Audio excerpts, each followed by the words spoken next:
And now our final story of the palace of the Snow Queen and what happened there at last. The walls of the palace were formed of drifted snow, and the windows and doors of the cutting winds. There were more than 100 rooms in it, all as if they had been formed with snow blown together.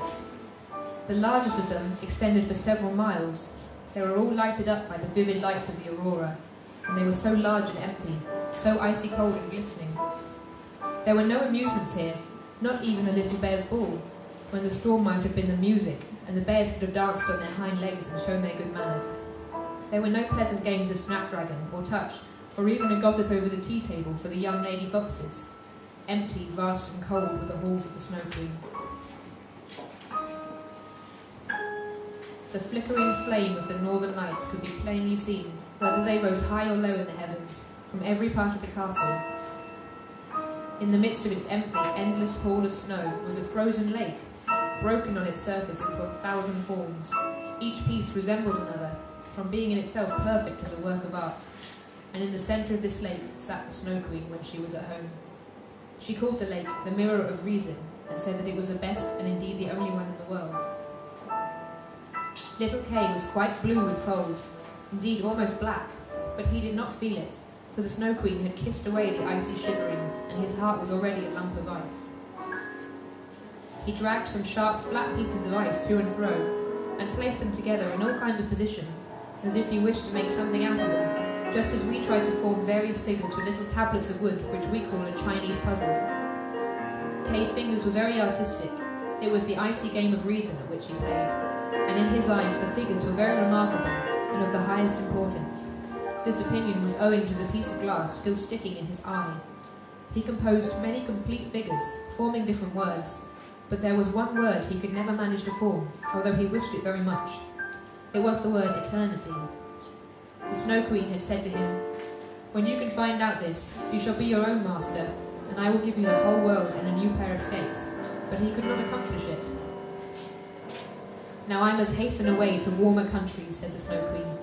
"I will go and look into the black craters at the tops of the burning mountains, Etna and Vesuvius. I shall make them look white, which will be good for them, and for the lemons and the grapes." And away flew the Snow Queen, leaving little Kay quite alone in the great hall, which was so many miles in length. So he sat and looked at his pieces of ice, and was thinking so deeply, and sat so still, that anyone might have supposed he was frozen.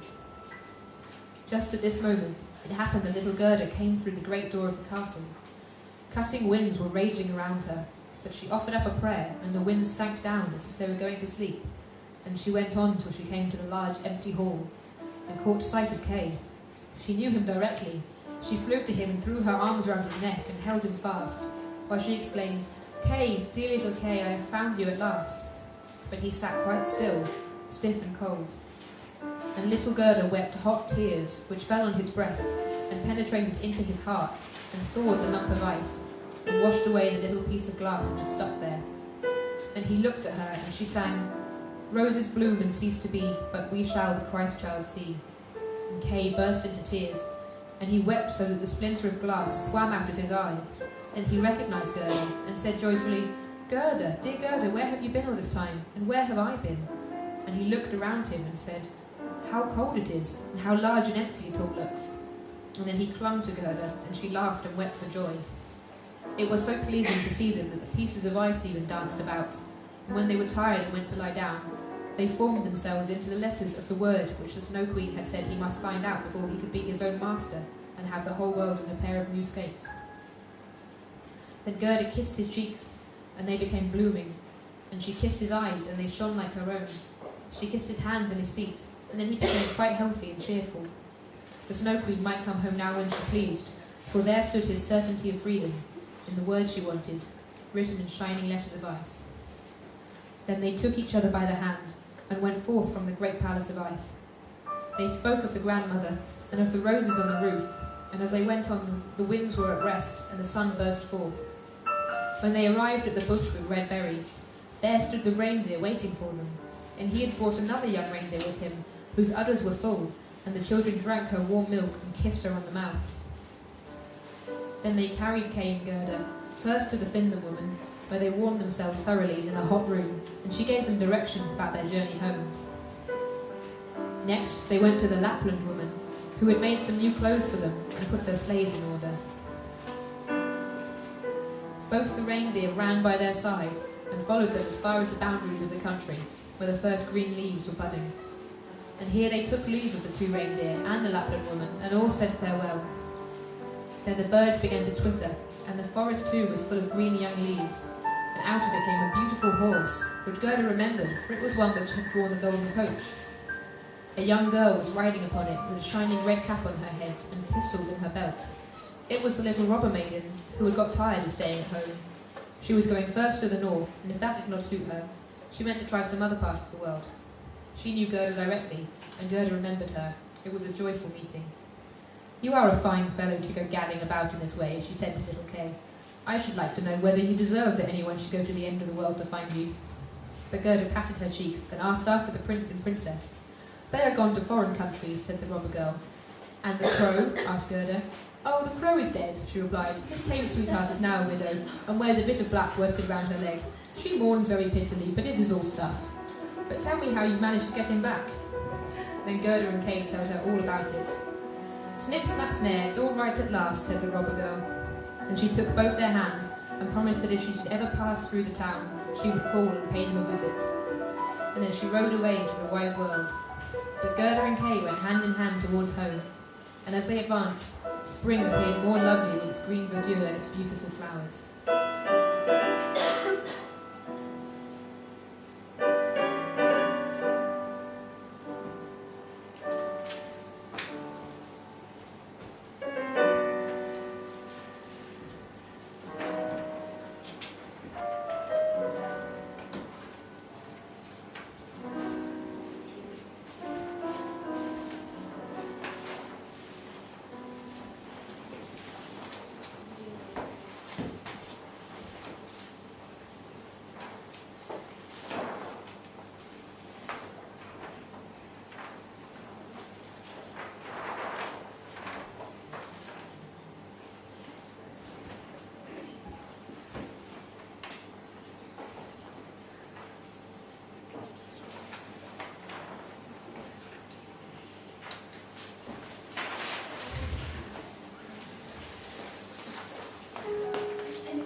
Very soon they recognised the large town where they lived, and the tall steeples of the churches, in which the sweet bells were ringing a merry peal as they entered it, and they found their way to their grandmother's door.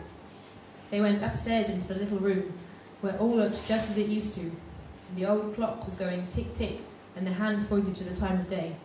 But as they passed through the door into the room, they perceived that they were both grown up, and become a man and woman. The roses out on the roof were in full bloom, and peeped in at the window, and there stood the little chairs, on which they had sat when they were children, and Kay and Gerda seated themselves each on their own chair, and held each other by the hand, while the cold, empty grandeur of the Snow Queen's palace vanished from their memories like a painful dream.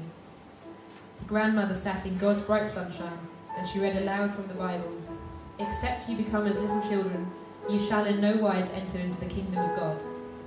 And Kay and Gerda looked into each other's eyes, and all at once understood the words of the old song. "Roses bloom and cease to be, but we shall the Christ child see." And they both sat there, grown up yet children at heart, and it was summer, warm, beautiful summer.